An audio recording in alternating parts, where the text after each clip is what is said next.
किसान भाइयों, आज हम चने में बीजोपचार के विषय में चर्चा करने जा रहे हैं। जैसा कि हम हमेशा आपसे बताते हैं कि बीजोपचार 3 प्रकार से ही करना चाहिए। पहला भौतिक बीजोपचार। भौतिक बीजोपचार में आपकी फसल जब खलिहान में आती है और गायनी होकर आपके घर आती है, तब आपको उसमें जो कंकड़ पत्थर कटे फटे जो दाने होते हैं उनको अलग कर देना चाहिए। जो विजातीय दाने हैं जैसे त्योड़ा मिला होता है उसको भी आपको अलग करना चाहिए। भौतिक बीजोपचार में बिल्कुल साफ और स्वच्छ बीज एकत्रित करके गर्मी के मौसम में जब 45 अंश सेंटीग्रेड तापमान होता है या उससे अधिक होता है, तब हमको छत पे डाल के आंगन में डाल के सुखा लेना चाहिए। उसमें जो बीज जनित बीमारियां होती हैं उनसे निजात मिलती है और आपका जो फसल प्राप्त होगी वो बीज बोने का काम का होगा और वो अच्छी सुंदर फसल प्राप्त होगी। एक चीज़ और है कि यदि आप खाद्यान्न और बीज में अंतर नहीं करेंगे तो भी आपको लाभ नहीं मिलेगा। खाद्यान्न अलग होता है, खाने के लिए जो इस्तेमाल किया जाता है उसमें अपनी क्वालिटी का ध्यान वैसे रखना तो चाहिए पर नहीं रहता है, लेकिन बीज के लिए तो क्वालिटी में कोई समझौता किया ही नहीं जा सकता है। फिर हम देखें दूसरे प्रकार का जो बीजोपचार है वो है रासायनिक बीजोपचार। उसमें वही सिस्टम है। पहला है एफ फंगिसाइड, कार्बोनडाजिम या थीरम से उपचारित कर लें आप। दूसरा है इंसेक्टिसाइड के लिए आई थाइमोथॉक्सिजोम है या कहीं इमिडाक्लोप्रिड है, एस्टामाप्रिड है। इन जो कीटनाशक हैं इनसे बीजोपचार कर लें आप। और तीसरा जो आता है वो बीजोपचार होता है जैविक, यानी कि चने के लिए राइजोबियम कल्चर का प्रयोग करें आप।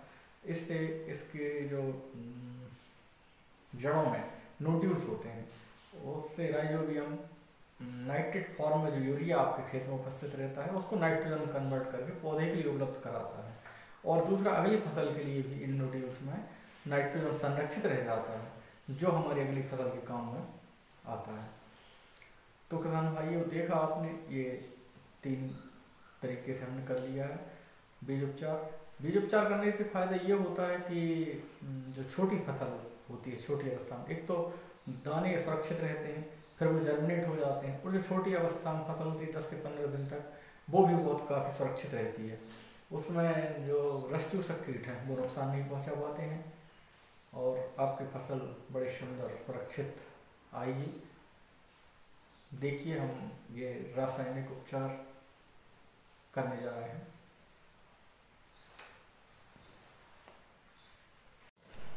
किसान भाइयों, आज हम चने का बीजोपचार करने जा रहे हैं। इसमें सर्वप्रथम फंगिसाइड से बीजोपचार करेंगे। फंगिसाइड में हमारे पास थायरम है, कार्बेंडाजाइम और मैंकोजेब का मिश्रण है। इसको हमने पहले पानी पूरे में छिटका, फिर पाउडर डाल दिया है। दोनों हाथों से ये मिला के बीजोपचार जारी है, आप देख सकते हैं। इससे हमें तना, जड़ सड़न और जो फफूंदीजनक जो भी रोग हैं उनसे निजात मिल जाती है। उनका हमला हमारी फसल पे नहीं हो पाता है।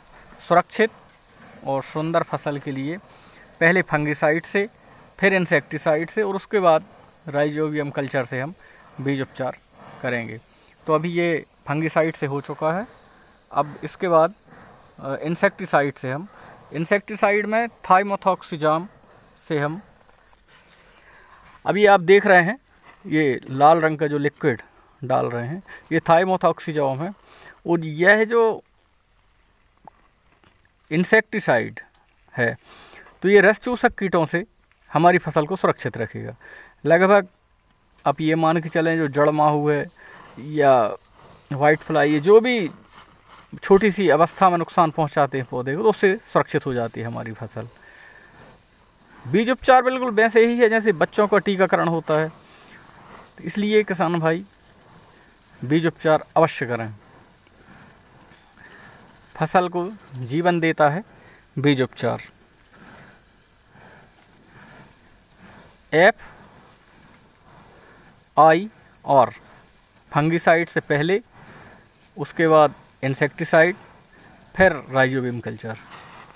किसान भाइयों, कुछ लोगों को ये भ्रम या मन में रहता है कि ये हम रासायनिक उपचार करने के बाद एजेटोबैक्टर से करेंगे तो वो शायद जैविक होता है, इस कारण से वो ख़त्म हो जाती हैं कॉलोनियाँ। तो मैंने अच्छे वैज्ञानिकों से परामर्श करके इस बात को समझा, तो उन्होंने ये कहा कि नहीं, ये तो सही बात है, नुकसान तो होता है एजेटोबैक्टर का, पर उसमें हज़ारों कॉलोनियाँ होती हैं, जिसकी वजह से कुछ ना कुछ कॉलोनियाँ बच जाती हैं जो हमारे बीज को उपलब्ध होती हैं और उनका फिर डेवलपमेंट हो जाता है।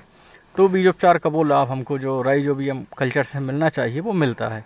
तो इसलिए आप ये बिल्कुल ना सोचें कि थाइमोथॉक्सिजोम के बाद हम राइजोबियम कल्चर से उपचार करें या ना करें। बीज उपचार ज़रूर करें आप। अब देखें किसान भाई, ये जो सफ़ेद रंग का लिक्विड, थोड़ा सा हाथ लगा लो, उसमें डाल रहे हैं, ये राइजोबियम कल्चर है। आखिरी में हम इसको करते हैं राइजोबियम कल्चर, FIR। ये करना ना भूलें आप। राइजोबियम ये नोड्यूल्स का निर्माण करता है जड़ों में, और जो नाइट्रेट फॉर्म में यूरिया हमारे भूमि में रहता है उसको नाइट्रोजन में कन्वर्ट करके पौधे को उपलब्ध कराता है, और ये नाइट्रोजन की गुणवत्ता को भी बनाए रखता है।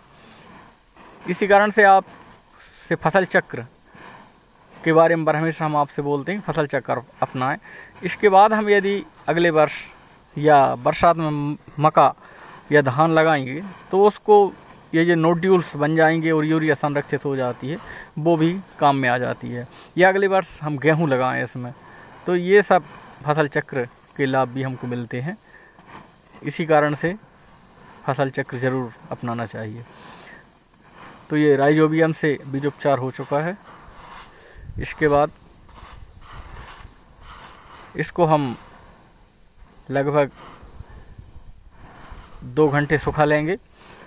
कभी कभी ये होता है कि इसमें जब हम रासायनिक उर्वरक मिलाते हैं तो वो गीला हो गई चिपकने लगता है, तो इसलिए इसको सुखा लेना चाहिए। और कोशिश ये करें कि जब एक बार बीज उपचार हो जाए तो उसके 24 घंटे के अंदर बोनी हो ही जाना चाहिए, ताकि उसकी गुणवत्ता बनी रहे।